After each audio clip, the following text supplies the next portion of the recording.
लागि जो बजेटको व्यवस्था हो, मान्छे लागिसकेपछि मान्छेले सबैलाई असल मान्छे को हो भन्दा जस्तै सबैलाई सबै कुरा पुर्याएर खुवाउन सक्छ, सानो नमिठो कुरालाई पनि मिठो गरेर पस्किन सक्छ, त्यो असल मान्छे हो। र राज्य पनि एउटा नागरिकका लागि मान्छे हो, आमा हो, अभिभावक हो।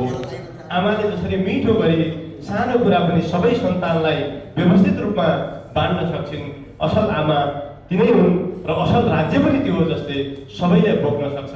र सबभन्दा बढी सबभन्दा राम्रो कुरा के हो भने असल राज्य त्यो हो जसले आफ्नो सन्ततिलाई संस्कार दिन्छ, सम्पत्ति होइन। हामी स्काउटिङभित्र scouting is a culture, scout organisation वा दर्ता के भएको त्यो दोस्रो कुरा हो, तर स्काउटिङ इज अ कल्चर जो 3वटा प्रतिज्ञा र 10वटा नियममा अनुबन्धित हुन्छ र यो कल्चरका रूपमा यसलाई विकास गरिनुपर्छ।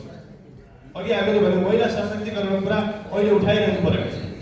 21औं शताब्दीमा अर्को हाम्रा छिमेकी मुलुकहरू चन्द्रमा कसरी जाने, चन्द्रमा बस्ती कसरी विकास गर्ने त्यो परिकल्पना गरेर त्यसमा काम गरिरहेका छन्।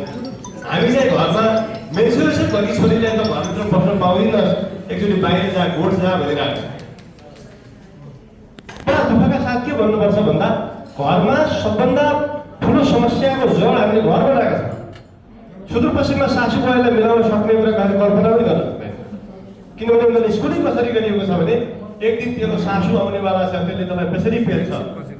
र बुहारीको परिकल्पना कस्तो छ भने उसका इच्छा चाहना केही हुँदैन, एउटा लेबर एउटा नोकरका रूपमा बुहारी भित्राउने हाम्रो चलन छ। र त्यसले सबभन्दा ठुलो खाना सिर्जना गरिदियो। घरमा छोरालाई बोर्डिङ स्कुल पठाउने, छोरीलाई सरकारी स्कुल हो, सरकारी गरी पठाउनु त्यसलाई भन्ने त्यो विभेद हो कि होइन? विभेदको विचारोपण गर्ने मान्छेहरू हामी यहाँभित्र छौँ। अहिलेसम्म यहाँभित्र बसेका मेरो पनि एउटा छोरी छ, सन्तान छ। छोरीलाई अंश दिएका मान्छेहरू अभिभावकका रूपमा हामी कति बसेका छौँ?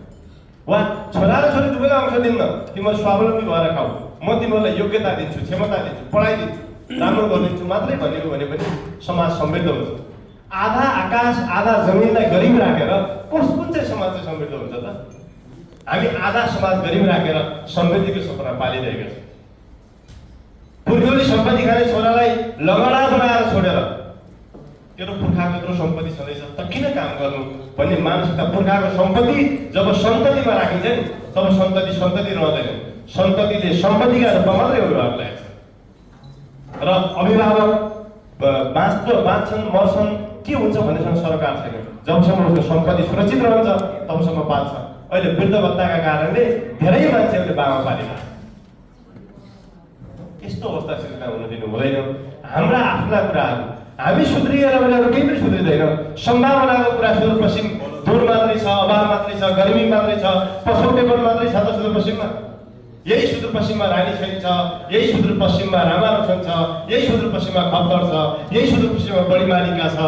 यो सुदूरपश्चिममा हामीले व्यस्त मिल्ने के चिज छ त? त्यो सकारात्मक सन्देश दिने काम पनि हामीले स्काउटिङ मार्फत गरौँ।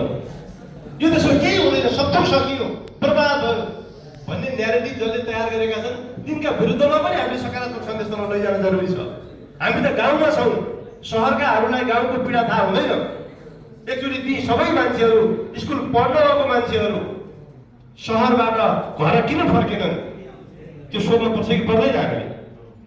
अस्ति भर्खर एउटा हेर्ने कथामा डकुमेन्ट्री हेर्नु होला, एउटा बहिनीले के भन्छन् भने शिक्षिका छिन्, डोल्पाको कथा। उनले भन्छन् कहिलेकाहीँ त शिक्षालाई पनि शिक्षा चाहिने। म त्यो शब्दले यति धेरै पाइनँ, शिक्षालाई पनि शिक्षा चाहिन्छ। एउटा राम्रो चटक्क परेको फोटो बनाइदिएको छ, त्यसको तलपट्टि राम्रो लेखेको छ, त्यसमा उतापट्टि अलिअलि मुखमा राम्रो सौन्दर्य नभएको फोटो राखेको त्यसलाई नराम्रो भनेको छ। अनि मानसिकता के बन्छ त मान्छेको?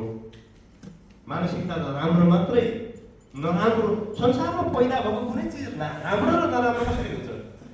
नराम्रो थियो भने धरतीले किन पैदा गरेछ? त्यो त हाम्रो सौन्दर्यको दृष्टि यस्तो बनाइएका छौँ कि हरेक कुराको मापक सौन्दर्यमा लागेको छ। त्यस्ता धेरै कुराहरू हामीले चिर्नु छ। हामीले प्रतिस्पर्धा गर्नुपर्ने विश्व चाहिँ एआईमा अघि मान्नेज्यूले भन्नुभएको मेरो सासूकोमा किन सासूबुहारीको मात्रै झगडा आउँछन्, त्यो उनीहरू त्यहाँ डिजाइन गरिसके। हामी चाहिँ सासूबुहारीको झगडा पक्का हो भन्ने विवादमा बहसमा तलहरू मोलिरहेका छौँ। त्यही भएर हामीले स्काउटको त्यो अभियान मार्फत हामीले समस्याका मात्रै कुरा गरेनौँ, हामीले समस्याको विश्लेषण मात्रै गरेनौँ, हामीले समस्याको समाधान 1 2 3 यो हुन्छ, यो चाहिँ गरिनुपर्छ भनेको। त्यसले समाजमा सकारात्मक बनाओस् र स्काउट मार्फत यहाँ अभिभावक पनि कति हुनुहुन्छ तपाईँहरू आफ्नो सन्तानलाई पनि हाम्रो जहाँ युनिट छ सकेसम्म विद्यालयमा तपाईँहरूले पहल गरिदिएर एउटा युनिट हामी बनाउँछौँ भनिदिनु भयो भने हामी बडा धेरै तपाईँहरूप्रति अनुग्रहित हुन्छौँ। तर समस्या मुख्य समस्या के छ, सुदूरपश्चिमको 88वटा पालिकामध्ये 36वटा पालिकामा मात्रै हाम्रो निर्वाचित टिम छ र त्यो निर्वाचित टिमले जति काम गर्न सक्यो त्यति नै काम गर्न सक्यो। हामीसँग निर्वाचित टिम किन छैन भन्दा नेपाल स्काउटको निर्वाचन सम्बन्धी नर्म्स के छ भन्दा गाउँपालिकामा कमसेकम 5वटा युनिट चाहिन्छ भनेको 5वटा स्काउट टिचर तालिम गरेको 6 दिन 7 रात 5 रात तालिम गरेको स्काउट टिचर चाहिन्छ, त्यो हामीसँग छैन। हामीले बारम्बार प्रदेश सरकारलाई मागिरहेको चाहिँ त्यो मात्रै हो, हामीलाई संरचना चाहिएन। हामीलाई संस्थापन हुनु छ, सफ्टवेयर मात्रै बिल्ड गरिदियो, हामी आफू चलाउँछौँ। लागु औषध विरुद्ध यहाँभित्र म एउटा दावाका साथ के भन्न सक्छु भने स्काउटको युनिफर्म कुनै बच्चाले लगाएको छ भने त्यो अरू सबको बेलामा पत्याउँछु त ड्रगिस्ट भन्दैन, सुअर भन्दैन, डाका भन्दैन, यो दावाका साथ भन्न सक्छौँ। हामी स्काउटिङ मार्फत समाजमा सकारात्मक सन्देश अहिले हेर्नु, म धेरै भनिदिनु सुदूरपश्चिमका धेरै स्थानीय पालिकामा जो अहिले एससीको इक्जामको रिजल्ट आयो, हाम्रो स्काउटको बच्चाहरू 90% A+ छ। 90% कम्तीमा धेरै पालिकामा पालिकाको टप राम्रो र्याङ्किङको नम्बर 1 बनेको बच्चा स्काउट छ। र तपाईँहरूले अलिकति प्रमोट गरिदिनु भयो, धेरै साथी हाम्रो कुरा त कति सुनिन्छ सुनिँदैन, पत्रकार साथीहरू हुनुहुन्छ तपाईँको कुरा हाम्रोभन्दा राम्रोसँग सुनिन्छ, अलि ठुलो सुनिन्छ, हाम्रो त यही हलभित्र धेरै सुनिन्छ, त्योभन्दा बाहिर सुनिँदैन।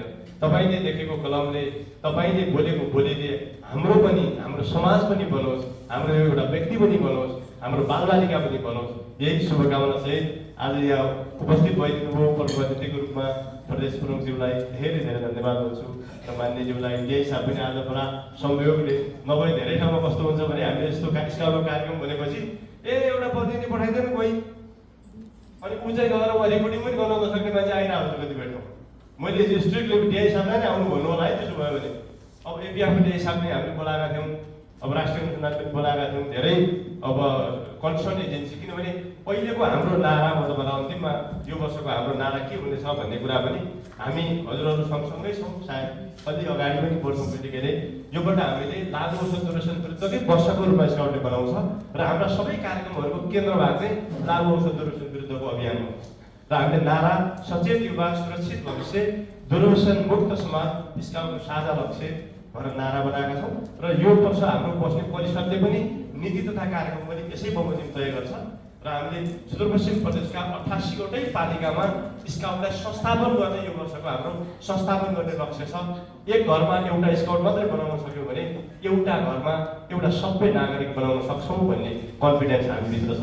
यहाँहरूले सके जति सहयोग गर्नुहोला र काठमाडौँबाट यो टिम आएर हामीलाई धेरै कुराहरू यहाँ कम्पाइल गरेर ल्याइदिनु भयो, टेक्निकल कुरा भन्दा एकदम पाको तरिकाले तपाईँहरूले प्रस्तुत गरिदिनु भएको छ। तपाईँहरूप्रति धेरै धेरै धन्यवाद र सुदूरपश्चिमबाट तपाईँहरूले राम्रो सन्देश चाहिँ हामीबाट सकारात्मक लाग्यो भने लगिदिनु होला, नभए सुदूर सधैँ दूर छ भन्ने मानसिकताबाट कमसेकम मुक्त भएर गइदिनु होला। यो अनुरोध सहित आजको यो कार्यक्रम पनि समापन भएको घोषणा गर्छु। नमस्कार, जय स्काउट।